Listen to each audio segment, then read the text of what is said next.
Oke, kita lanjutkan ke materi berikutnya, yaitu General Ledger and Reporting System. Artinya apa?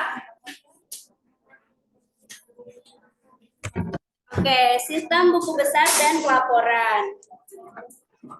Kalau dalam akuntansi, ini berarti tahapan akuntansi ketiga dan keempat, yaitu penggolongan, pengiktisaran, dan pelaporan.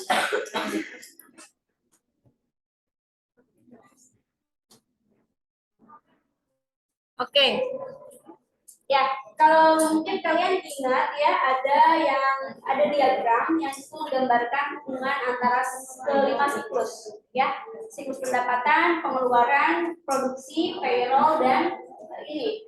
Dan posisi dari General Ledger and Reporting System ini ada di mana? Dari gambaran kelima siklus itu, posisinya dia ada di mana? Di mana? Atas, bawah, kanan, kiri, tengah.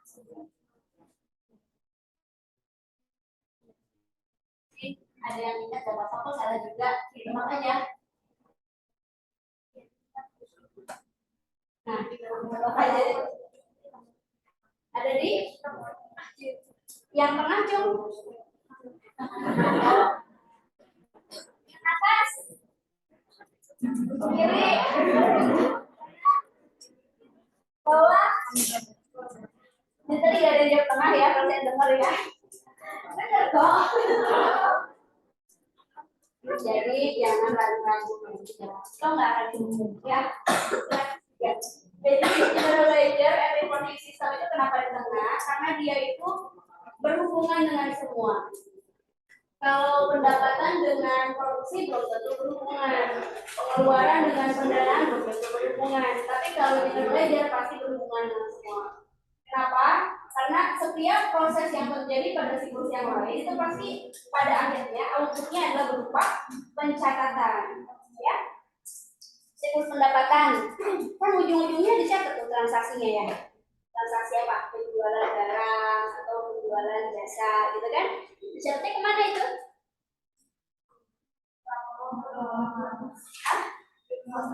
Ke jurnal kan? Ya. Jurnal itu pasti bakal berlanjut ke buku-buku besar. Terus kalau siklus pengeluaran apa outputnya? Pengeluaran itu transaksinya apa? Siklus pengeluaran. Pengeluaran untuk mendapatkan aset kan? Pembelian aset atau misalnya bahan baku. Ya. Berarti jurnalnya apa? Misalnya pembelian bahan baku. Berarti di jurnalnya apa tuh? Pembelian pada kas, gitu kan? Ya kan? Atau pembelian aset misalnya peralatan pada kas, peralatan pada utang. Itu kan juga bakal nyampe ke sini gitu ya. Nah, oke. Sekarang masuk ke dalam bahasan ininya. Jadi, dalam sistem buku besar dan laporan ini tentunya kita akan melakukan beberapa aktivitas ya. Di antaranya adalah mengupdate General Ledger. Kita akan mengupdate yang namanya buku besar. Gitu ya. Karena pasti setiap ada transaksi, setiap ada penjurnalan, diposting ke buku besar, pasti bakal berubah. Kemudian yang kedua, post adjusting entries. Apa nih? Ya, kita akan melakukan penyesuaian ya. Kemudian yang ketiga, prepare financial statements. Apa? Menyiapkan laporan keuangan. Dan ini opsional, produce managerial reports atau menyiapkan laporan manajemen ya. Kalau laporan keuangan itu sudah ada ketentuan tetap ya, ketentuan baku yaitu standar, tapi kalau managerial reports itu lebih fleksibel, customize ya, sesuai permintaan manager. Nah, ini ya. Ini General Ledger and Reporting System. Kita lihat di sini ada 4 tadi ya, 4 aktivitas tadi itu ya. 1.0-nya update General Ledger. Di sini ada beberapa pihak yang yang terlibat, di antaranya adalah accounting subsystem dan treasurer. Accounting subsystem itu adalah orang akuntan yang dia melakukan pencatatan jurnal. Dia jurnal entry entry, kemudian update general ledger. Ya kan memang gitu ya. Dan jurnal itu pasti akan dikasih ke besar.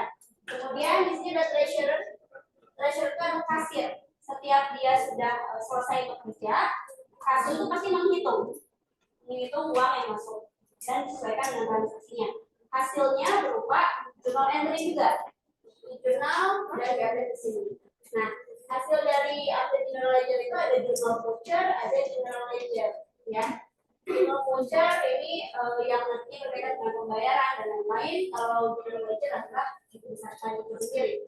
Kemudian di sini general ledger akan masuk ke post adjusting entries. Kan memang kita menyesuaikan itu sebenarnya dari neraca saldo sebenarnya. Tapi neraca saldo itu sebenarnya dari mana? Dari saldo-saldo di setiap besar, gitu ya. Maka pelaksanaan, gitu ya, post adjusting entries itu adalah sumber dari general ledger. Kemudian, nah di sini dalam posting adjusting entries juga ada controller yang terlibat. Dia harus mengawasi ya, benar nggak sih entry-nya? Tentunya ada yang salah, kemudian tidak akurat. Nah, kemudian dalam preparing financial statements, ini sumbernya adalah trial balance, hasil dari sini ya, jadi adjusted trial balance. Kemudian menjadi financial statements itu dikontrol juga oleh controller, ya. Dan kemudian hasil dari financial statements atau laporan keuangan ini adalah untuk para user. User itu ada dua, ada internal, ada eksternal. Kalau user internal adalah sedangkan yang eksternal lebih banyak. Mention apa aja? Laporan keuangan eksternal. Pemegang saham, ada investor. Sekali lagi? Pemerintah, oke. Sekali lagi? Masyarakat, semua orang, gitu ya? Ya, terutama yang memang masyarakat dalam hal ini yang paham. Nah, seperti kalian kalau kita deskripsi gitu ya, misalnya menggunakan lihat dari laporan keuangan, berarti kalian lah user dari financial statements, gitu kan. Kemudian satu lagi yang disebut ini biasa selalu pakai creditor, ya, itu harus selalu disebut. Nah, dan ini adalah untuk general ledger juga digunakan oleh produce dan general reports ya, yang digunakan untuk melakukan budgeting atau anggaran.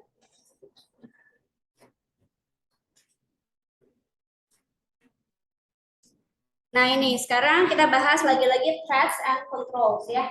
Dalam proses updating general ledger itu apa namanya ancaman atau threats-nya bisa jadi adalah inaccurate updating of general ledger.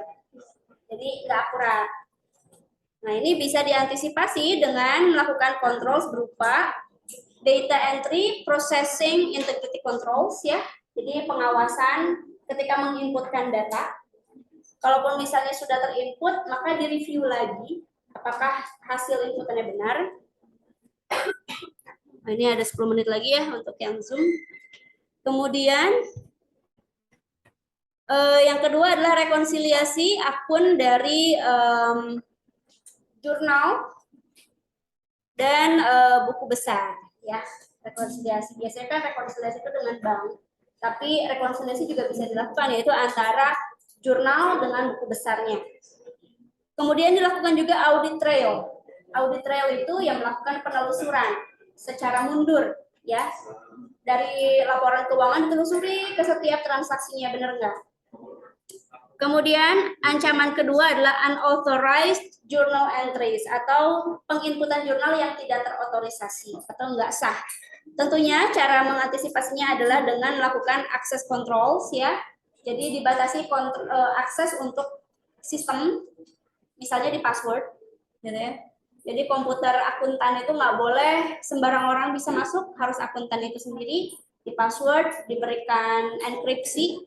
Kemudian yang kedua reconciliations and control reports, dilakukan rekonsiliasi, dan ketiga audit trail juga. Oke, nah di sini ada beberapa konsep yang harus kita pahami ya berkaitan dengan adjusting entries atau jurnal penyesuaian. Pertama, accruals. Jadi kalau ini kayak belajar akuntansi keuangan sih sebenarnya ya. Kenapa harus dilakukan penyesuaian? Itu ada beberapa kondisi. Pertama adalah kalau ada transaksi yang sifatnya itu accruals. Accruals itu coba kita baca di sini ya. Made at end of accounting period to reflect events that have occurred but are not in the financial statements. Ya, jadi apa namanya, transaksi yang sudah berlaku ya, yang sudah terjadi tapi belum dibayar. Contohnya beban gaji yang lewat waktu.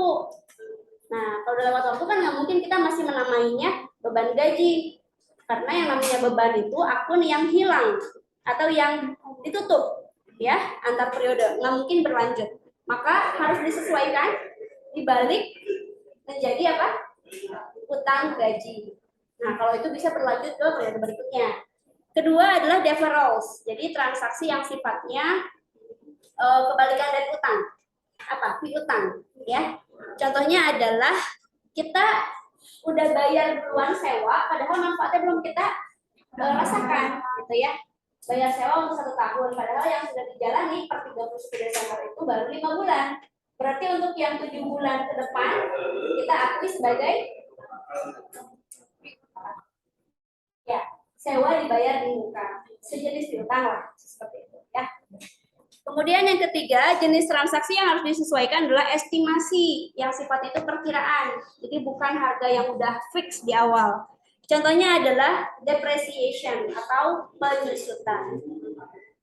Nah, penyusutan ini adalah salah satu contoh dari biaya implisit dalam akuntansi. Biaya ada nilainya dalam laporan keuangan, tapi nggak kita bayarkan secara cash, gitu ya. Mengurangi laba, tapi sebenarnya kita hakikatnya tuh nggak ngeluarin uang, gitu. Makanya disebut biaya implisit. Nah, penghitungannya itu menggunakan estimasi. Bisa menggunakan metode apa aja? Penyusutan itu? Apalagi? Terus satu lagi apa? Saldo? Ya, saldo menurun. Ya.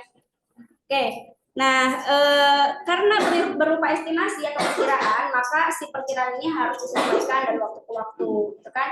Nggak selalu beban penyusutan di 1 tahun itu pasti berubah dia menjadi akumulasi, gitu ya. Kemudian yang keempat adalah transaksi yang berupa revaluasi atau penilaian kembali.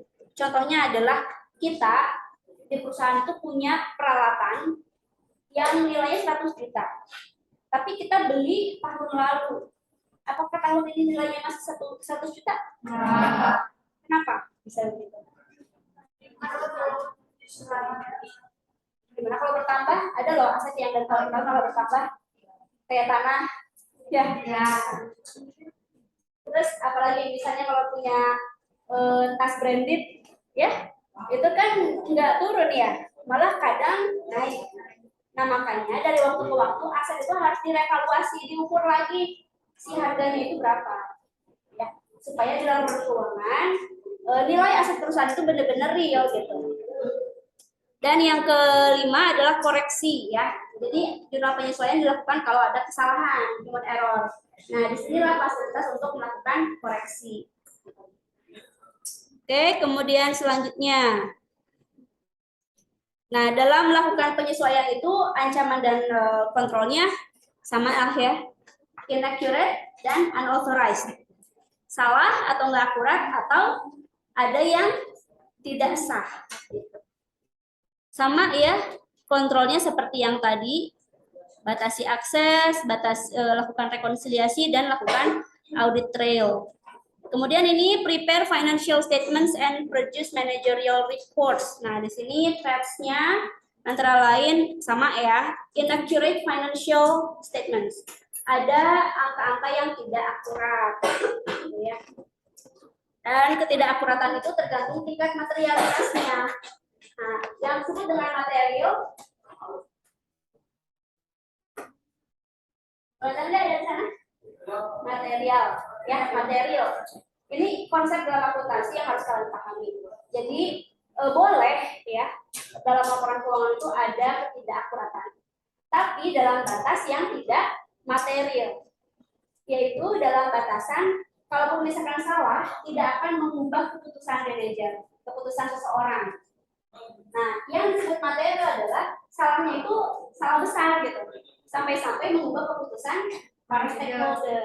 Contoh, misalnya kalian melihat laba di laporan keuangan itu, laba perusahaan ini 1 triliun, padahal kelebihan nolnya 2. Jadi berapa?